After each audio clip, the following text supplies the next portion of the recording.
Now this is how we can fix the photo permission for a Capcut on the iPad. Let's get started. If you are new on the Foxtecc channel, most definitely subscribe so you don't miss tutorials and videos like this one.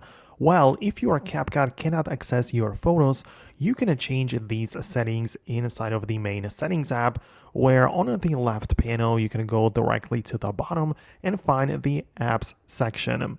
From the apps right here, just find Capcut, obviously, and at the top of the list we have the Photos section.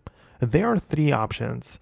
There is the None, which could be selected, and as you can tell, this will not allow the Capcut to access any of your photos and videos, which makes the Capcut not really usable. So you either want to pick the Limited Access, where you specifically decide which photos and videos the app can access, or in my opinion, the Full Access is okay as well, because the app literally works with photos and videos, so you can give it full access so every photo and video stored in your gallery can be edited or accessed by Capcut, right? So I personally keep it set at full access and I'm pretty happy with that. So then you can return to the Capcut and you should be able to import all of your videos as usual. So not a huge deal should be going on in there. So let me know in the comments below if you manage to make it work.